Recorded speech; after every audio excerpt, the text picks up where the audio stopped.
It is the natural right of every human being to be happy, to escape all the miseries of life. Happiness is the normal condition, as natural as the landscapes and the seasons. It is unnatural to suffer, and it is only because of our ignorance that we do suffer. Happiness is the product of wisdom. To attain perfect wisdom, to comprehend fully the purpose of life, to realize completely the relationship of human beings to each other, is to put an end to all suffering, to escape every ill and evil that afflicts us.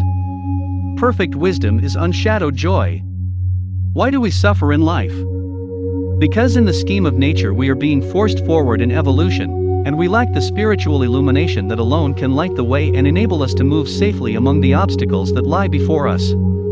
Usually, we do not even see or suspect the presence of trouble, until it suddenly leaps upon us like a concealed tiger. One day our family circle is complete and happy. A week later death has come and gone and joy is replaced with agony. Today we have a friend. Tomorrow he will be an enemy, and we do not know why. A little while ago we had wealth and all material luxuries. There was a sudden change, and now we have only poverty and misery, and yet we seek in vain for a reason why this should be. There was a time when we had health and strength, but they have both departed, and no trace of a reason appears. Aside from these greater tragedies of life, innumerable things of lesser consequence continually bring to us little miseries and minor heartaches. We most earnestly desire to avoid them, but we never see them until they strike us, until in the darkness of our ignorance we blunder upon them. The thing we lack is the spiritual illumination that will enable us to look far and wide, finding the hidden causes of human suffering and revealing the method by which they may be avoided. And if we can but reach illumination, the evolutionary journey can be made both comfortably and swiftly. It is as though we must pass through a long, dark room filled with furniture promiscuously scattered about. In the darkness, our progress would be slow and painful, and our bruises many. But if we could press a button that would turn on the electric light, we could then make the same journey quickly, and with perfect safety and comfort. The old method of education was to store the mind with as many facts, or supposed facts, as could be accumulated, and to give a certain exterior polish to the personality.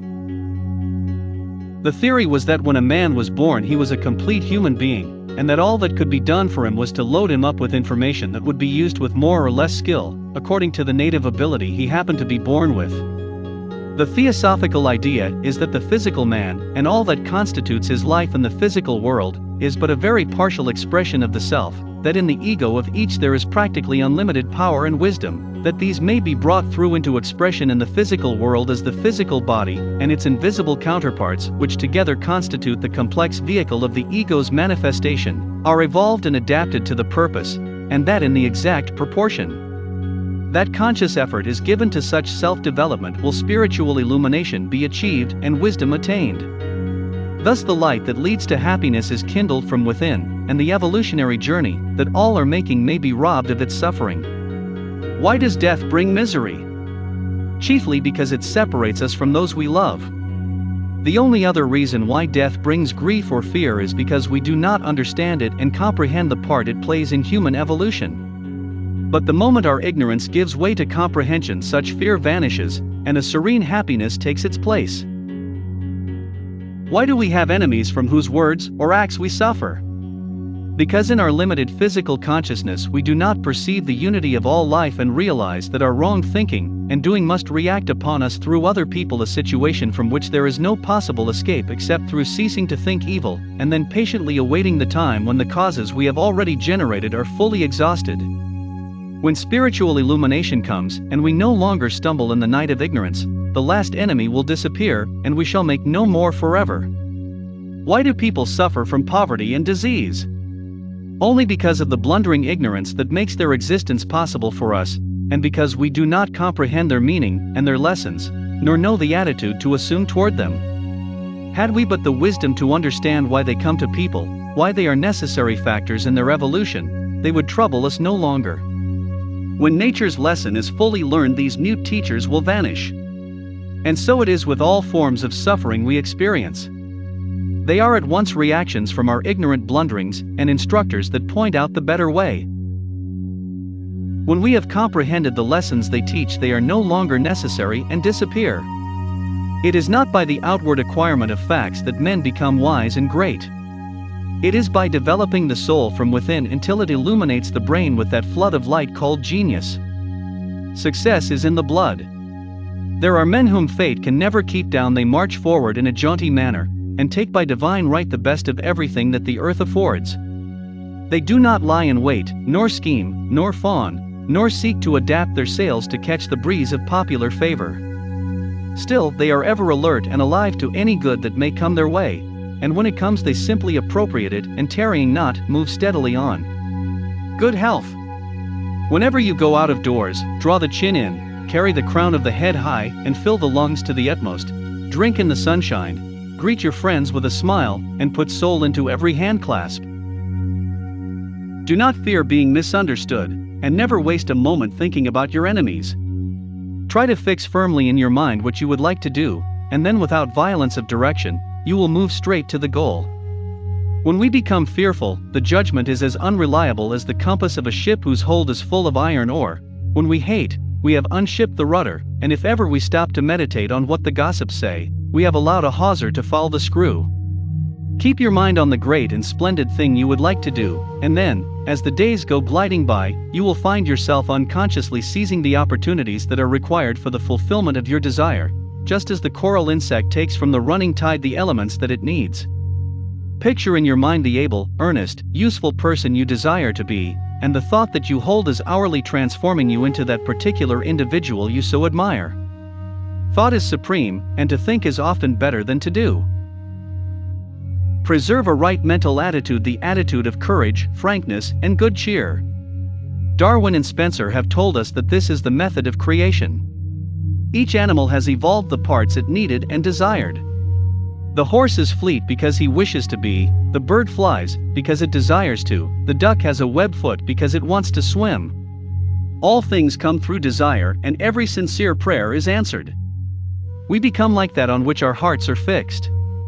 Many people know this, but they do not know it thoroughly enough, so that it shapes their lives. We want friends, so we scheme and chase cross lots after strong people, and lie in wait for good folks, or alleged good folks, hoping to be able to attach ourselves to them. The only way to secure friends is to be one. And before you are fit for friendship, you must be able to do without it.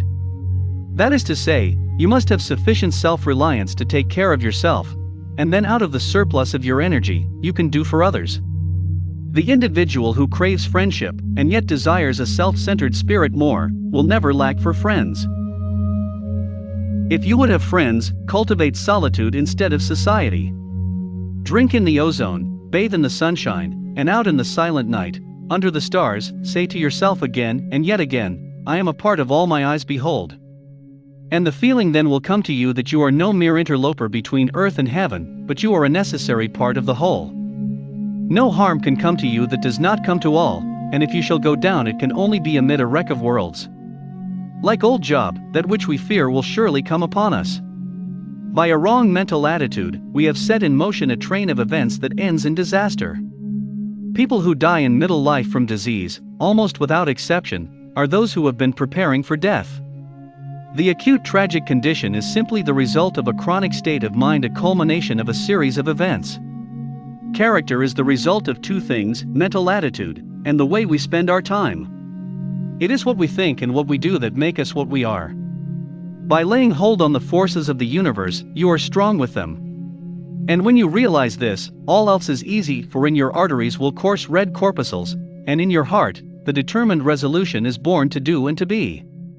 Carry your chin in and the crown of your head high. We are gods in the chrysalis. 61 steps to reduce tension. 1. Identify the real cause of stress. 2. Events causing stress should be noted down and analyze it once a month. 3. Your reactions to each stressful event should be recollected and compared with one another.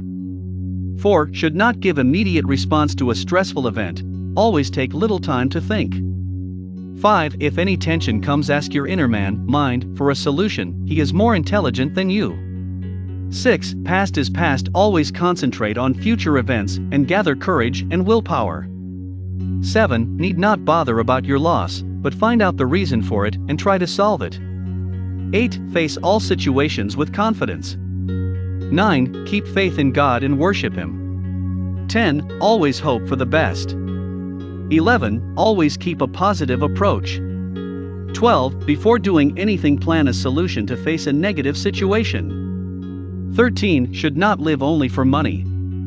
14. Help the poor people. 15. Visit the sick people and give them moral support. 16. Whenever you are tense, take a deep breath and relax. 17. If you are tensed, count down from 100 to 1. 18. If any stress comes, look at the beautiful picture kept on the wall. 19. Keep some flowers in the room and have a look. 20. Practice breathing exercises regularly. 21. Keep little time for yoga and meditation. 22. Aromatherapy is good to relax the mind. 23. If you are tensed, make a surprise call to your old friend. 24. When you are tense, think about others who suffer from more serious problems. 25. Keep close contact with your family and share the problems with them. 26. Go for pleasure trips with the family members. 27. Avoid sedentary life, always mingle with others. 28. Always approach others with a smile. 29. Laughing and sharing jokes with others will make you relaxed. 30. When you are tensed, visit your close friend or relative. 31. If any stressful event comes, discuss it with your intimate friend. 32. Spend little time with your kids and join their plays. 33. If you get time, go for a healthy discussion on any interesting topic. 34. Always approach people in a polite manner. 35. Maximum attempts should be made to reduce enemies. 36. Keep a routine for your activities. 37. Never postpone the works. 38. Sound sleep is very essential to relax your mind and body.